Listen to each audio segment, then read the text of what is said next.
Magpaligaw, Marjorie, ha? Opo, tita. Pagdoktorin natin si Marjorie. Wow, grabe ang ganda ng plano ni Tita PB Love sa Tres Marias ng Abra, ang swerte naman nila. Jan's Cute Vlog ang inyong lingkod, muling magbigay mixing reaction video. Panoorin po ang buong kwento sa upload ni Tita PB Love at pasubscribe na din po sa kanyang channel. Thank you po ng marami.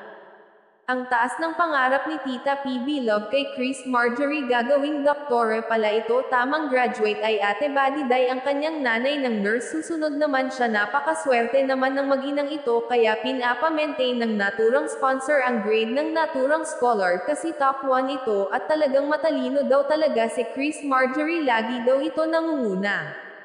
Grabe nang dahil kay Sir Paul nakilala ang mga ito ni Tita PB Love. Imagine si Ate Badiday, sinong nag-akala na nurse na siya soon sa likod ng pinagdaanan ng pamilya nito noon.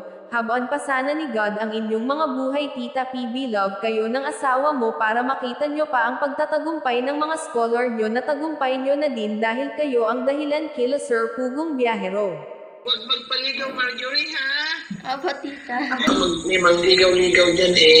Magdoktor tayo, pagdoktorin natin si Marjorie, natapos na si Badiday, no? Natapos ka na rin, pagdoktorin natin yan. Kaya na natin yan kasi tapos ka na nun, Badiday. Pero magdoktor ka, kahit magdoktor ka sa Baguio, and the first na nakatutubo na doktor, imagine yan. Doktorin. Peace.